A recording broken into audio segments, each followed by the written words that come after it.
Hey, welcome to Our That Place and Praise. I'm Ginger. Today I'll be sharing with you 10 design ideas you can use in creating a journal.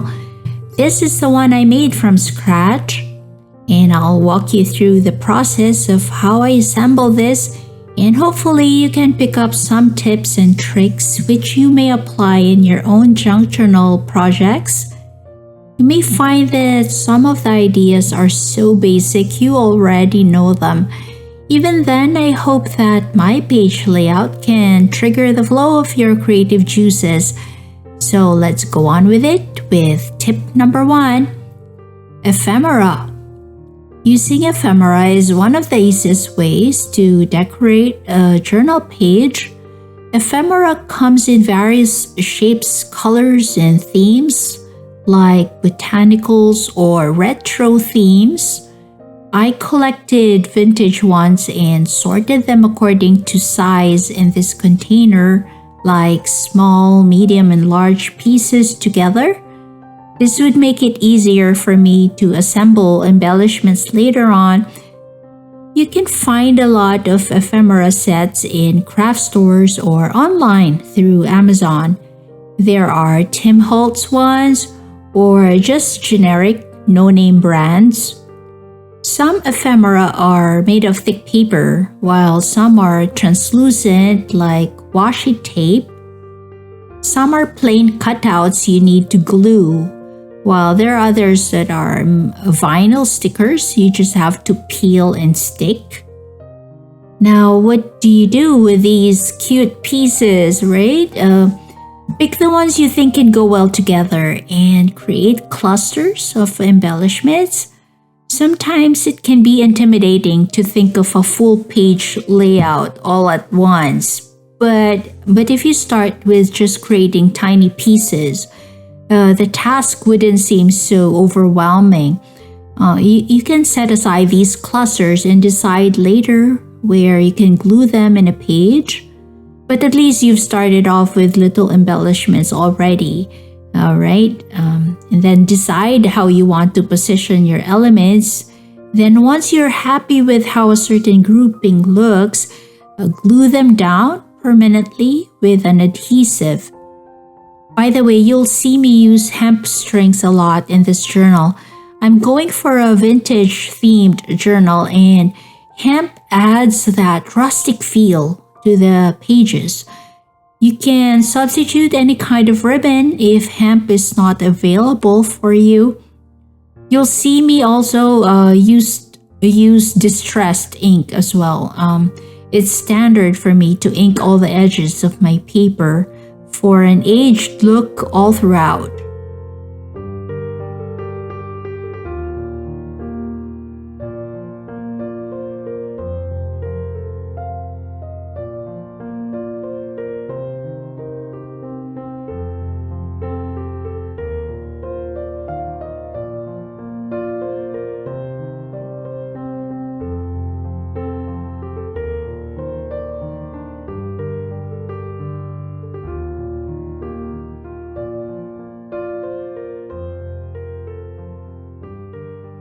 Alright, let's proceed now to tip number 2, gel press printing.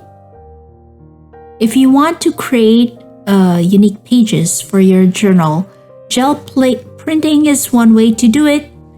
These painted designs were created using acrylic paint, which I spread on top of a jelly plate using a rubber brayer. I actually made a separate tutorial on how I made these sheets, and you can check them out. Check the video using the link on your screen right now and on the description box below.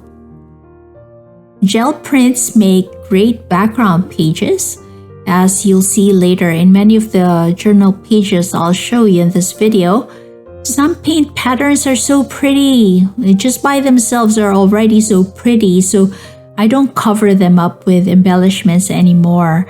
I just use them as background for special quotes or Bible verses, or as a cover for the journal itself. Another way to use gel prints is by cutting them into portions and using them as part of your embellishments, as you see me do in this layout here. Oh, in case you're wondering, I'm using 100% cotton handmade paper for this journal. The edges are deckled and they were already distressed straight out of the box. These sheets are not perfect rectangles, which I love because then the journal looks really asymmetrical and unique.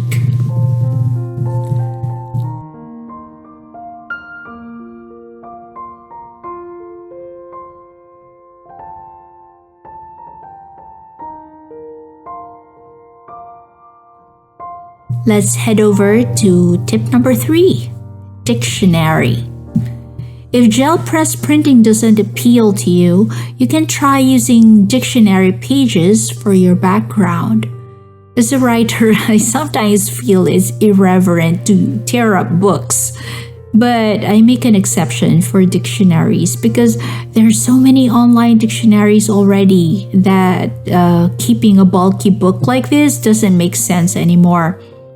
I found this Webster volume in a flea market and I was so thrilled because, I love that this dictionary also has famous quotes included, and I wanted to add that in the journal too.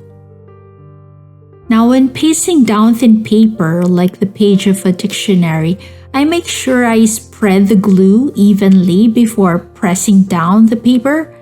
I don't just squeeze glue straight from a bottle because beads of glue, like clumps of glue, will leave ugly marks on the front page, on the front side of the paper. So as you can see, I'm using here a flat silicone brush to even out the glue.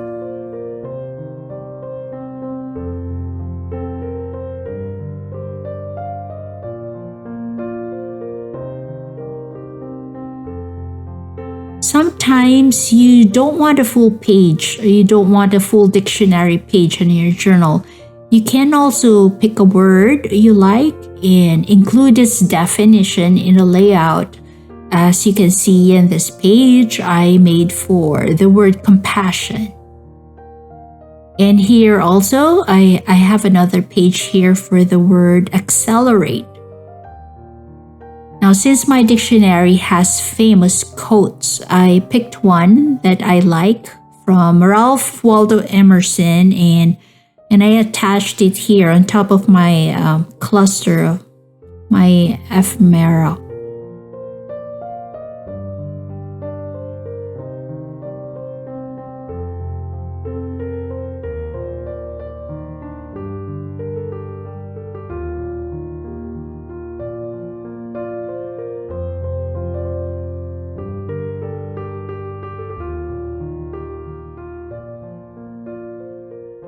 Alright, tip number 4 is my favorite, fabric and stitching.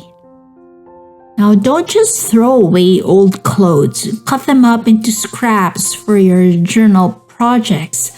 I love harvesting fabric for their hems and inner stitching. Anything that adds visual interest to a page, I gather them up, and whether it's a piece of embroidery, or a denim zipper, or fabric with sewn-in buttons, or whatever piece I can glue down. I don't just attach them to the center of a page. I let some parts hang off the edges of the paper to give the sides of the journal a jagged appearance. That to me looks more interesting. Unless you have a strong craft glue or fabric glue, fabric doesn't adhere too well on a page. I like to reinforce pages by actually stitching them down with a sewing machine. Stitches add creative touches to a layout, so I run my machine over many pages, even if the stitches go over paper only instead of fabric. I don't mind making those stitches curve in many directions. Like, alright, straight stitches are fine, but I don't find them as interesting as twisty, uneven ones. Like I always say in this channel, I repeat this again and again, mess is art. So go ahead and mess up your stitches. They look pretty too.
Moving on to tip number 5, collage art.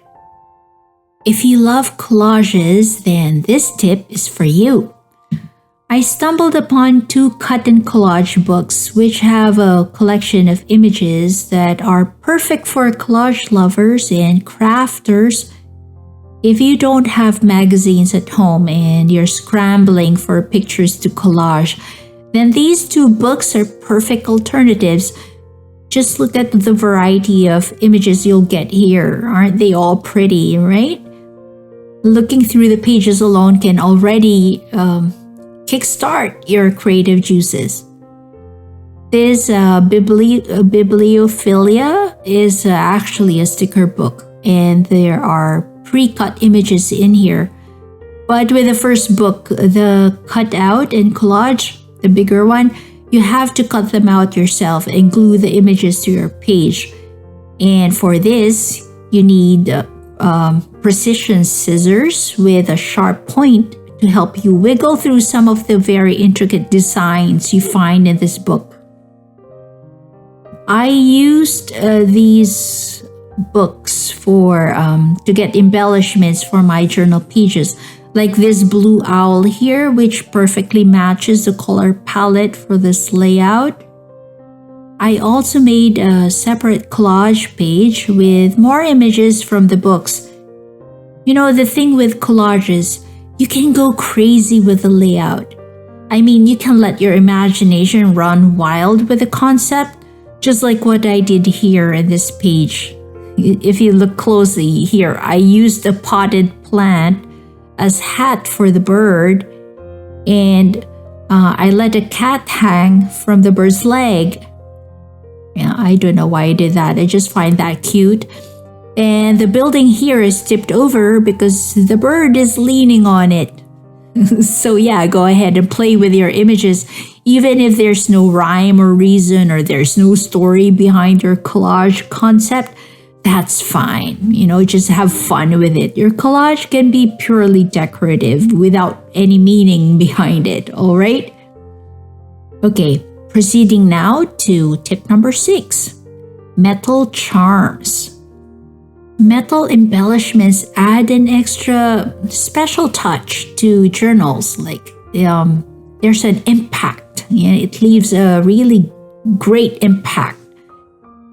I have a collection of antique bronze keys, which I thought of including in this project. There are tons of other metal charms you can find in stores, like steampunk, cogs and gears, or butterflies, or owl charms and pendants. There's so many out there. In my layout, I decided to string these keys together using a hemp rope, which I stapled to the page. And since these dangling charms carry weight, they're kind of heavy, I made sure to reinforce the page by gluing another sheet behind this page.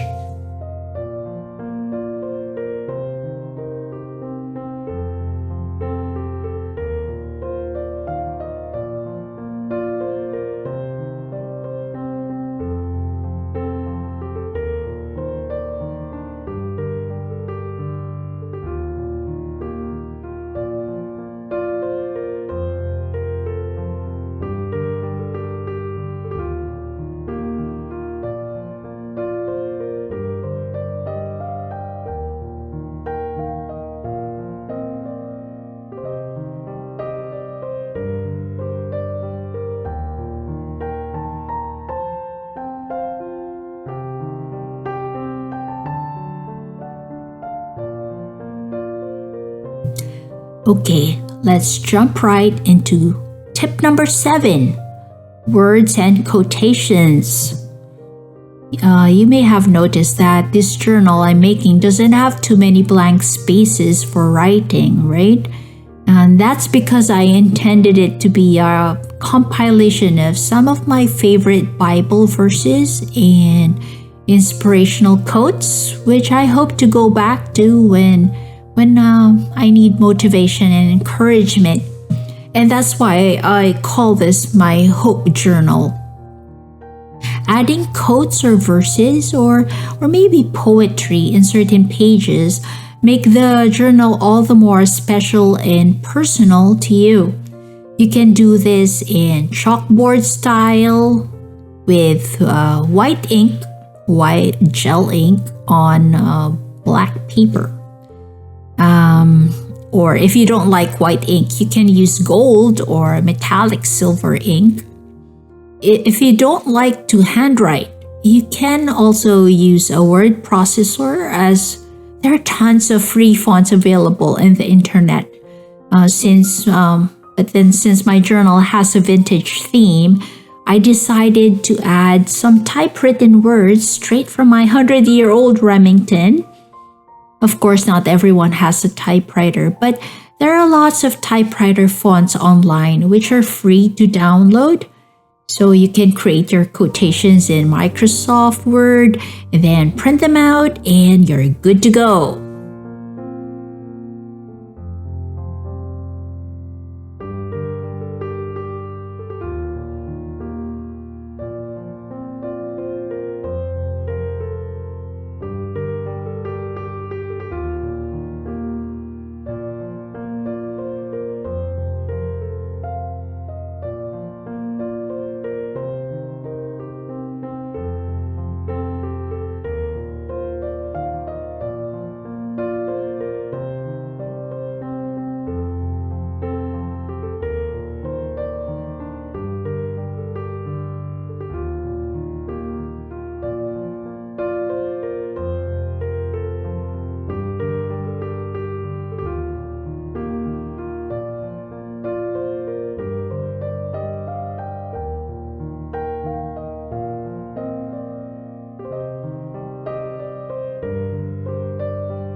Tip number 8, laser cut chipboard.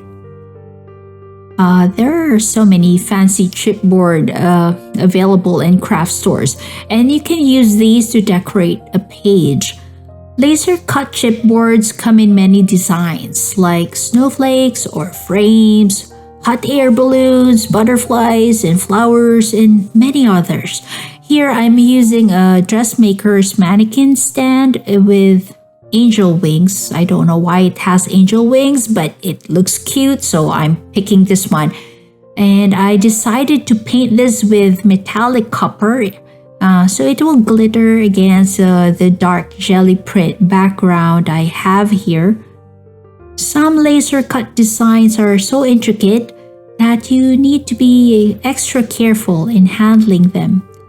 And in gluing down the piece, it's helpful to use a glue dispenser with a needle tip, so you can get to those tiny places and glue them down properly.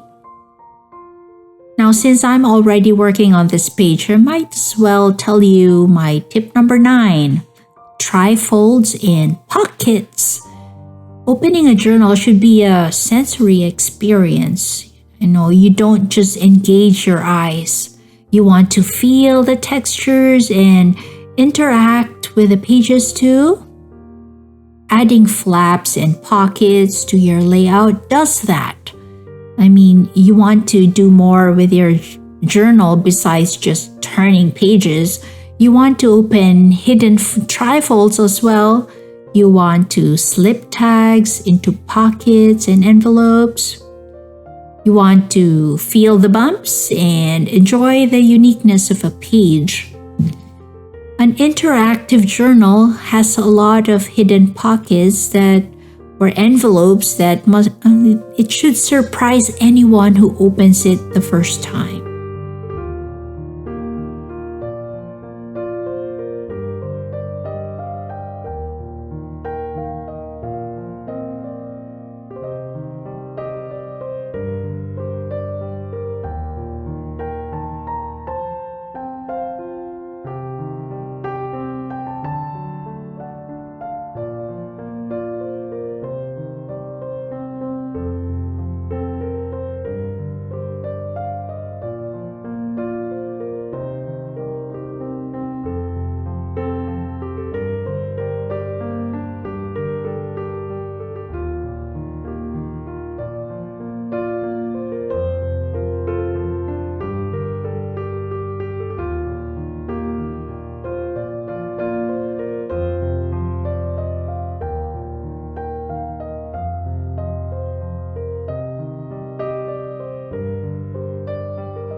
The last thing I want to share is not much of a tip, but a design option. How do we bind all of these pages together? Like at the end of all your decorating, how do you put them all together? A basic journal framework starts with sheets of paper that you sew together into signatures, right? And when you've created several signatures, you sew them into the spine of your book cover. But what if you're like me, who doesn't like sewing signatures? Here I'm showing you an easier alternative to binding your pages. First step is to make the book cover, the two book covers, the front and the back, using any cardboard. I wrapped the cardboard pieces with a handmade paper and the Gelli print. I made sure that these covers are about 1 centimeter wider than the journal pages themselves. And off camera, I coated all of these Gelli prints with at least two layers of Liquitex gloss varnish to make sure the painting is preserved.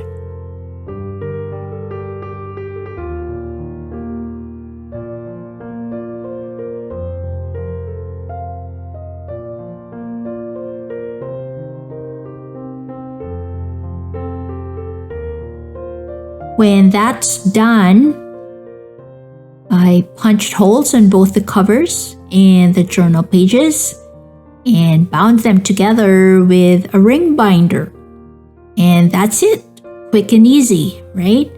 I like binding my books this way because my pages are usually very bulky with all the knickknacks I put in there, all the embellishments layered in there. The books are gonna be so bulky. If these decorations are in signatures, I'm sure I won't be able to properly close the journal, so I prefer a binding this way.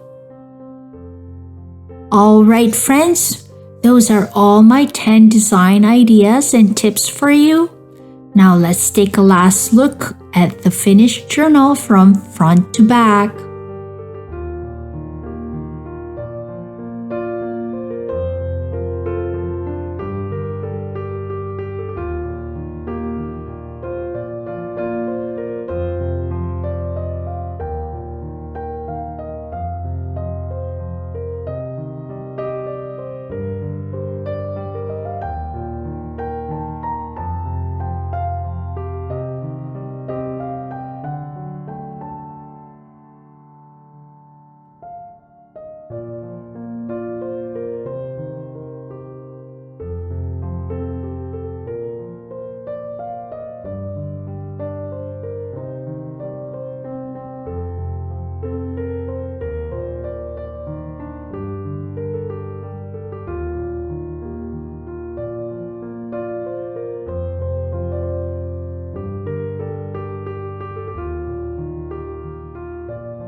I hope you like what you see here and that the video somehow spurs you to try making a journal for yourself. Honestly, it took a long time for me to build these pages, but the good news is you can stop any moment and just add to it later on in the future. The ring binder clips give you that flexibility to remove or add journal pages anytime you like. Okay, that's it for this episode of Art That Plays and Prays. This is again Ginger saying God bless you. Thanks for watching and have fun crafting.